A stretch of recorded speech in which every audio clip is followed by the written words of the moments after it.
Again, like I said last night, you know you're not going to get these foul calls. And not only that, you're bitching about teams that's won championships. Guess what? They get the calls. Does the Fever want to be one of them teams and start getting the calls? Better go win something. And I swear, this team's not winning anything. Not with this coach. The spotlight is too big. I'm going to take you back before we get to the fan reaction to something. The aftermath of the latest Indiana Fever loss brought a wave of public criticism directed squarely at the coaching staff and front office. Stephanie White, Lin Dunn, and the broader organizational leadership absorbed the heaviest share of the backlash, with fan commentary ranging from pointed to outright hostile across social media platforms. A central complaint driving the reaction was the treatment of Clark within the offensive system. Multiple observers noted that she spent extended stretches standing in the corner with no ball movement in her direction, effectively invisible during live possessions. Too big. I'm going to take you back before we get to the fan reaction to something Lin Dunn said the other day. And you can tell, this is my video. This was the Jason Whitlock LA Sparks video, but Lin Dunn said something. And this mentality crawls all over me and hatches eggs. Okay? It drives me nuts. Let's listen. What these values are, the expectations, everybody is on the same page. Everybody feels valued. And I think that's one of the things. The team finished with roughly 75 points on the night, an output that fans argued reflected a broken offensive structure rather than a defensive identity. Screens were being set with noticeably more effort for Kelsey Mitchell than for Clark, a disparity that Aaliyah Boston's actions on the floor made visible. The broader philosophical argument coming from critics is that the organization has attempted to reduce Clark to a role player within a system that was never built around her strengths. The comparison being drawn repeatedly is to the greatest competitors in basketball history. Valued, and I think that's one of the things leaders probably don't spend enough time with. What am I doing today to make sure everybody in my group, top to bottom, feel important, feel valued, feel like they're part of the team? Have I said thank you enough? Have I appreciated them enough? What am I doing to make everybody feel a part? I do want to say one. Okay, I just got to stop it. I'm going to tell you, that is beta behavior. Larry Bird, Michael Jordan, Kobe Bryant, Magic Johnson, each operated with a dominant, sometimes abrasive competitive edge that coaches protected and amplified rather than contained. What Indiana appears to be doing, according to this line of thinking, is the opposite. Lin Dunn's publicly stated philosophy around team culture drew specific criticism. They've got an alpha dog on this team, and they want to turn her in. Congratulations. You want to turn Caitlin Clark into a regular widget. I want to make everybody feel exactly the same and valued. No, you need to empower the leader on your team to go lead. That person is Caitlin Clark. She's the dog. She's the alpha. Fans argued that her diminished demeanor in public settings reflects the cumulative weight of playing in a structure that consistently limits her. The Indiana Fever sat at 5 wins and 5 losses through 10 games, with a roster that critics argued should be performing several games better.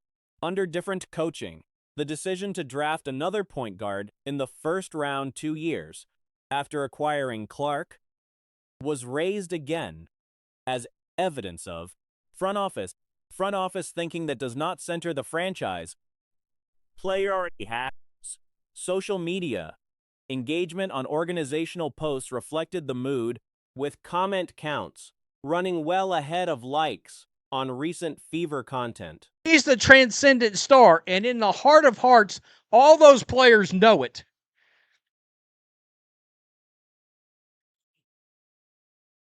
You know, when you take a cat to get fixed, they call it spayed. They've tried to spay Caitlin Clark.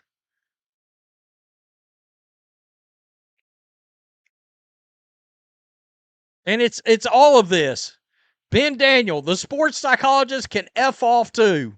You're not off the hook here either. Caitlin Clark hit her first career game-winning shot to secure a Fever victory over the Washington Mystics. Though the win was far from convincing, Indiana had built a lead of 15 points at one stage before the offense stalled completely, allowing the Mystics, a team missing key contributor Kiki Iriafen to injury, to claw back into contention. The game came down to a single late possession, and Clark delivered. The final shot was set up by Sophie Cunningham, who ignored the designed play, intended for Kelsey Mitchell, and found Clark instead. Can F off too. You're not off the hook here either, reaffirming every bullshit message the front office and coaching staff put in her head all day long. Well, here's my deal.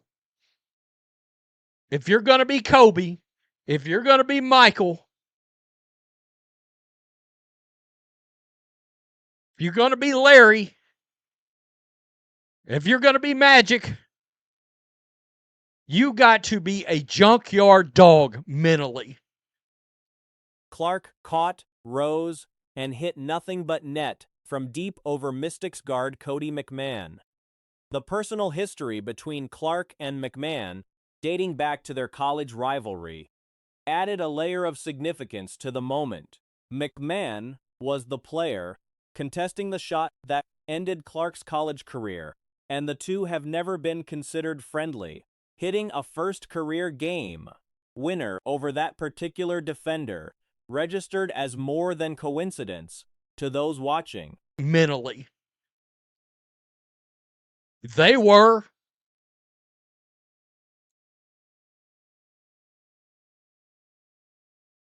Larry Bird talked shit to people through the whole damn game. And would tell them, I'm going to go right over here and knock down a shot. And then he'd go over there and knock it down. This team has destroyed Caitlin Clark's confidence. That's part of the problem. Are you seeing her news conferences right now? Clark's individual night was a mixed performance. She finished at 40% from three and just under 50% from the field overall, contributed a key transition pass to Mitchell that nearly sealed the game earlier, and drew a foul on a play where the officiating was disputed. A closeout that appeared to send her airborne, but was not called. She also missed 2 free throws that would have put the game out of reach, setting up the need for the game winner in the first place. She committed multiple walking violations, going up the floor, that went uncalled throughout the game. Conferences right now, she looks like she's beaten to death. That's not the fans' fault, by the way. Fans are passionate. Fans are outspoken. And when you are the most popular player, and I'm really talking to the Fever, when you got the most popular player, you need to understand you're going to be criticized. Heavily and continuously. She looks very sick. Much of what Clark did well came in moments where she departed from the structured system and operated on instinct, making reads ahead of teammates, pushing tempo, and taking shots off her own creation rather than out of sit plays. Those moments stood out as the clearest version of what she can be when given freedom. The turnovers she produced came from the same source, playing at a speed and intuition level that the rest of the roster does not always match.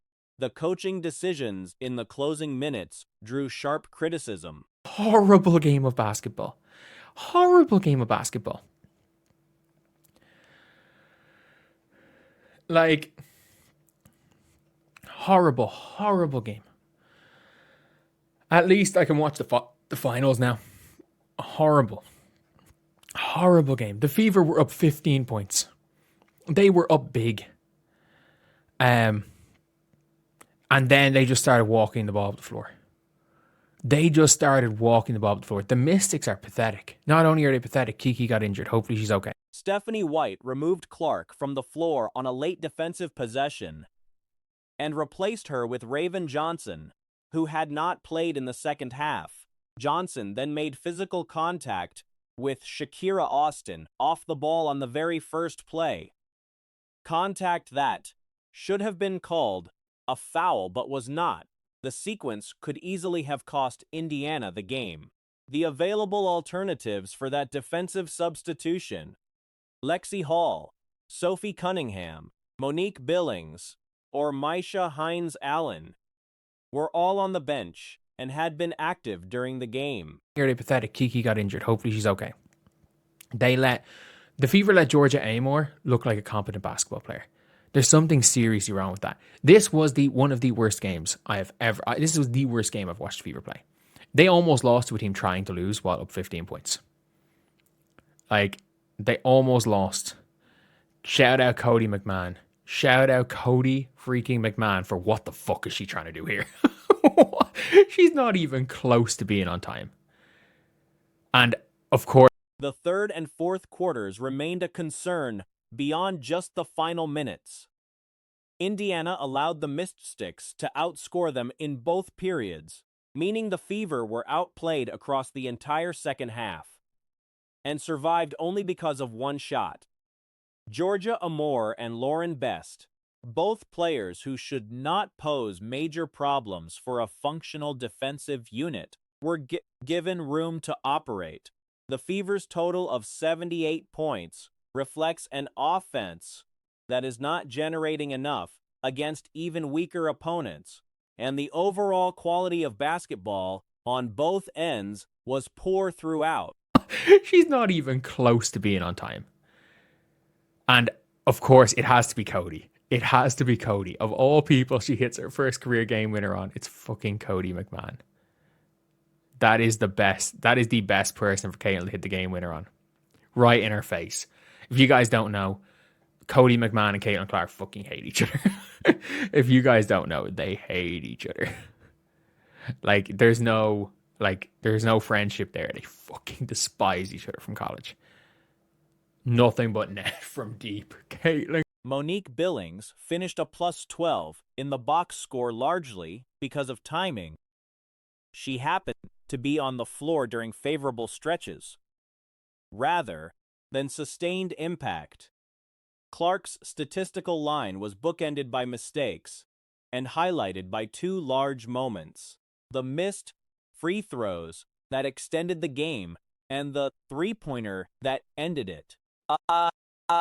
The broader pattern, a talented player producing when freedom and constrained when the system reasserts itself, was visible across all 40 minutes.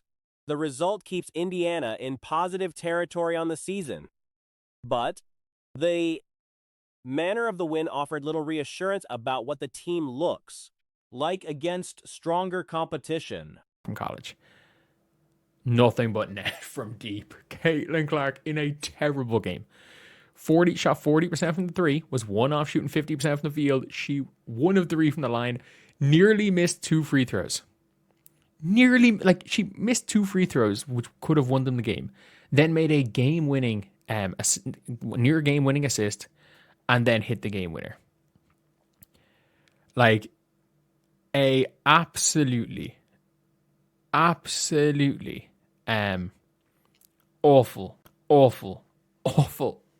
game. From start to finish, everything good that Caitlin Clark did was Caitlin Clark going rogue. It was Caitlin Clark going rogue and deciding, I'm not fuck the system, I'm just going and doing my thing. And she hit some shots early, she missed some shots early. The Fever play the worst brand of basketball.